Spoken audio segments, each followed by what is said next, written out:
That's when I said, I really can see myself being, as you stated before, a bridge builder and thinking about how can I just start bringing people together from diverse backgrounds in order to evoke change.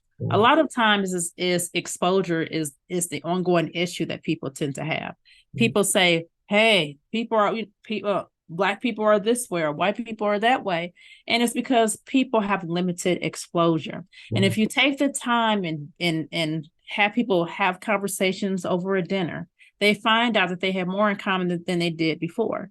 And a lot of times we have more in common than not in common.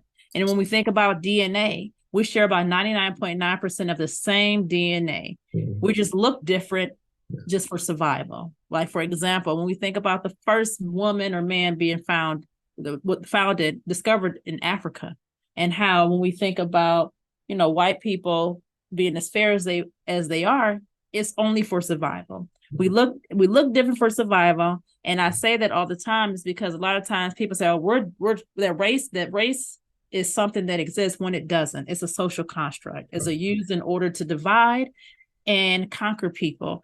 And it has been a tool that's been used for over 400 years that has really messed up humanity. Absolutely.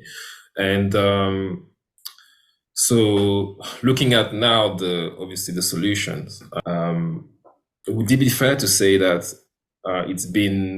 it's a very long journey, or it has been a very long journey because of the fact that, and again, now I want to speak to the history teacher, because of the fact that the stereotyping has been going on for so many generations, and there hasn't been any like very deep conversations around how do we move forward, really.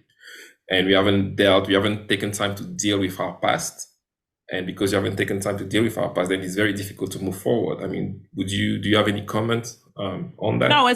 No, that's pretty much what's going on right now. The George Floyd incident really brought everything to the forefront in regards to the constant injustices that Black men tend to encounter. And once that incident happened, all these companies wrote these diversity, equity, inclusion statements on how they envision a better world, or what they were going to do in order to become more diverse or equitable or inclusive toward marginalized people. But as I continue to say, where's the proof that what's the impact of the work that you said that you were going to do? So all these corporations say that they were going to do all this work, but you don't see a lot of that stuff happening today. It's like, we don't want to hear that anymore. We said it during that time in order because we saw what happened to George Floyd, but we're done with that. It's time to move on. So that's the same thing that when I'm saying the words, it's time to move on. That's how some people believe when it comes to history. That, it happened 400 years ago, you should be over it right now. It happened 400 years ago, that should still not impact you today. But racial trauma is generational trauma. And what I mean by that is that the trauma that your parents had and your grandparents had and your great-grandparents had is trauma that's transferred from one generation to the next. And when you have that racialized trauma, it affects you in daily lives. It affects you in regards to in questioning your competency. And then right now, what's going on in the United States is that what elected officials and school boards are passing legislation preventing stories from being told. When they're talking about Rosa Parks, they're saying, Scholastic is adapting its curriculum in order to eliminate what happened to those people, such as Rosa Parks, trying to remove race and trying to from the story when race is the center point of the story. And so in order for us to have a better world or a better country, it's important for us to confront the past. You see what happened in the past, so you don't go ahead and so you don't do it again. And so when we have those conversations and you have conversations with different people, then you'll be able to say, hey, the language that I've been using in the past are incorrect or it's well, not are correct, it's incorrect, and that I need to be more conscious of the words. Okay. Yeah. So exposure is pretty much the key. The way that you shift things is by exposing people to things. The first thing is the understanding of cultural competency. Every culture is unique, just like every every tribe is unique, and we as a people are monolithic. I know you and I had a conversation earlier, and I said, well, I'm Black, and of course, then I have African ancestry. And then how does a person of African ancestry who's from Africa, how does that person portray him or herself? And it's just being understanding that people are not monolithic, that every culture is unique, and that how you have to be able to understand where you are. I mean, how to adjust when you go into different environments. So, for example, let's say if I was going to Germany and I was using the OK symbol, and I think the OK symbol means something negative in Germany. So you have to be able to, I think, with anything that you do, you should research. I'm an avid reader. Research before you visit a country. Be mindful of the safe spaces to go to, where are the places you should visit, all these tourist places. Also be mindful of the culture. And if you take the time to research before you go to these different places, then you better inform. Because a lot of times people go on trips and they just don't take the time to research. No, you need to research before you go into trips. Absolutely. And then it's also the issue or the urgency of practicing cultural humility, knowing that you're not going to know everything, but you have to be willing to learn. And that life, that you're a work in progress with anything that you do. And as time progresses, you'll just get better. So I think it's just the understanding that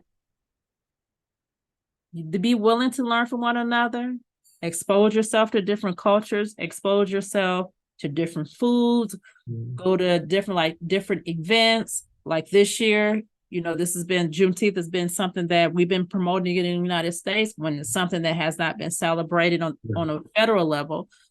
If you don't know about the history of Juneteenth, research it. If you want to know what they do at Juneteenth festivals, go to those. If you want to be able to go to a powwow to learn about ancient Native traditions, then do that.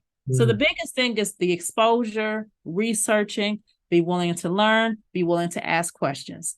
Often, I mean, I was asked me before, which I thought was was a brilliant question. It's like a very simple question. Like if you had as a diversity, equity and inclusion expert, or just as a social justice advocate, if you had like a magic wand, and what would you do with that? I mean, what would you do if your magic wand, if you had a magic wand and you had the power sort of like to change something in the world, right? Where would you start and what would you do? So I would eliminate prejudice. Okay. Because a lot of when we think of prejudice, we're prejudging people before taking the time to get to know one another. I would use a magic wand and remove any inequities that are happening within the world or within the world, such as food insecurity, healthcare, inadequate healthcare, housing. When we think about Black folks, there are not a lot of Black folks in America that have access to housing. The other thing is environmental justice. It's the ability to think about, you just don't exist in this world for yourself. You exist in this world to help others. So just don't think about, in the United States, we're a very individualistic country. We're always thinking about me. Yeah. In other countries, they're collectivists, where they think about, I don't just exist in this world for myself, but I figure out how can I care and help out my neighbor. And so those are the things I really want people to do, is move forward, move away from understanding that in life, you have to get accustomed to being uncomfortable, because we're all works in progress. And you have to understand that you want to treat people the way that you want to be treated. So, anything that where we're making sure that everyone has a level playing field is something that I'm advocate for, because the biggest thing that the reason why that people are not able to succeed It's because of lack of resources. Absolutely. How do we ensure that everybody has what they need in order for them to be successful?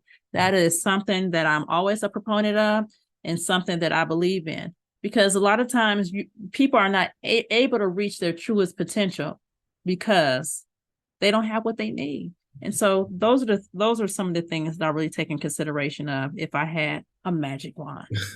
Powerful, powerful. Wow.